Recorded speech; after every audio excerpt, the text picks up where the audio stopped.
नमस्कार दोस्तों प्रयागराज में जो कुछ हुआ, जिन लोगों की जान प्रयागराज महाकुंभ में हादसे में चली गई, उन लोगों के लिए सच्ची श्रद्धांजलि है। जो घटना हुई वो बेहद दुखद है, लेकिन इस घटना से कुछ ऐसी तस्वीरें भी निकल कर आई जो सुखद भी कही जा सकती हैं और जो हमसे और आपसे सवाल भी पूछती हैं। आज खबर की बात नहीं है दोस्तों, आज बात है भावनाओं की। आज बात है कि हम और आप आपस में एक दूसरे की कितनी कद्र करते हैं। सियासत को किनारे रख दीजिए, चुनाव को किनारे रख दीजिए, इन राजनीतिक दलों को, इन नेताओं को कुछ देर के लिए किनारे रख दीजिए। फिर आप अपने जहन से यह सवाल पूछिए कि हमारे और आपके अंदर इंसानियत कितनी जिंदा है। प्रयागराज में क्या हुआ, प्रयागराज के मुस्लिमों ने हिंदुओं के साथ क्या किया, यह मैं आपको बताऊंगा, यह मैं आपको दिखाऊंगा। और फिर हो सकता है कि हमारी ये रिपोर्ट, हमारी ये खबर आपको सोचने पर मजबूर कर दे। दोस्तों 28 जनवरी की रात थी और इसी रात देर रात भगदड़ मचती है। अगले दिन मौनी अमावस्या थी, यह हर किसी को पता है। अगर प्रयागराज को मोटे तौर पर समझने की कोशिश करिए तो महाकुंभ जहां पर लगा है उसके पूरे आसपास के इलाके में तकरीबन 8 से 9 करोड़ लोग थे। आप समझ सकते हैं 10 किलोमीटर के दायरे में यह भीड़ बहुत बड़ी है, बहुत बड़ी है। इसको संभालना बहुत बड़ा काम है। जब भगदड़ मची उसके बाद लोग इधर उधर भाग रहे थे, जो जहां थे वो फंसे हुए थे। किसी को मेला परिसर में एंट्री नहीं मिल रही थी। एम्बुलेंस और पुलिस की गाड़ियों के हूटर लोगों का सिरदर्द करवा रहे थे। इन सब के बीच प्रयागराज के मुस्लिम आगे आ गए और प्रयागराज के मुस्लिमों ने इन श्रद्धालुओं के लिए, हिंदू श्रद्धालुओं के लिए, जिन हिंदुओं और मुस्लिमों के बीच में सियासत के लोग नफरत की दीवार खड़ी करते हैं, उनके लिए प्रयागराज के मुस्लिमों ने अपने दरवाजे खोल दिए। और सिर्फ अपने दरवाजे नहीं खोले दोस्तों, मस्जिदों में, दरगाहों में, इनके घरों में, हर जगह इन श्रद्धालुओं के लिए रहने की व्यवस्था की गई। सर्दी बहुत थी तो कंबल दिए गए। जो लोग प्यासे थे उनके लिए पानी की व्यवस्था की गई। जो लोग भूखे थे उनके लिए खाने की व्यवस्था की गई। एक तरीके से मुस्लिमों ने रैन बसेरे बना दिए, भंडारे शुरू कर दिए।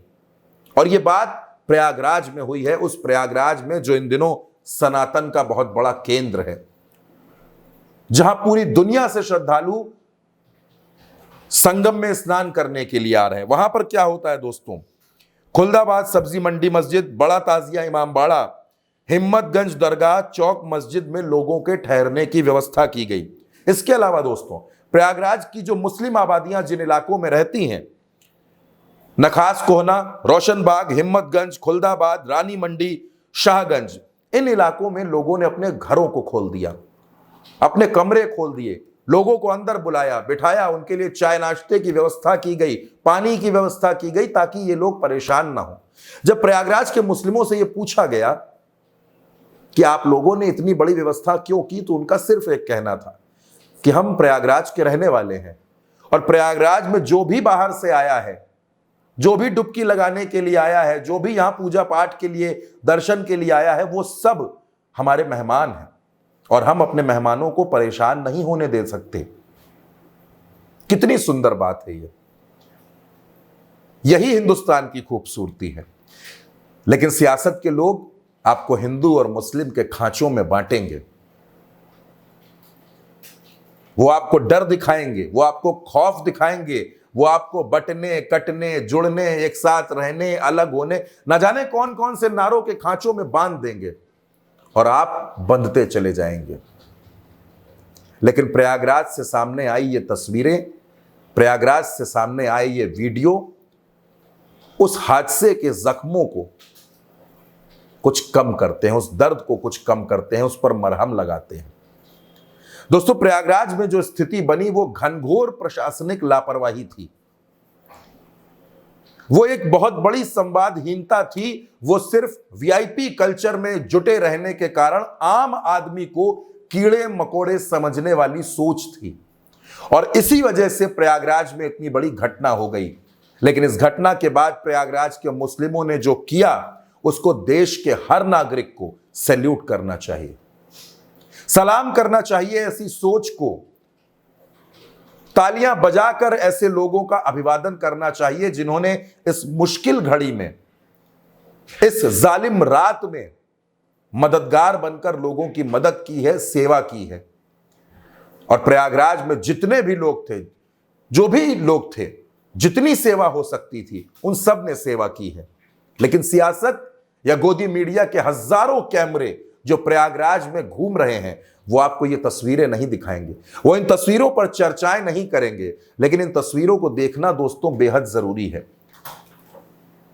इन तस्वीरों को देखना इसलिए भी जरूरी है दोस्तों क्योंकि यही हिंदुस्तान है और यही हिंदुस्तान की ताकत है।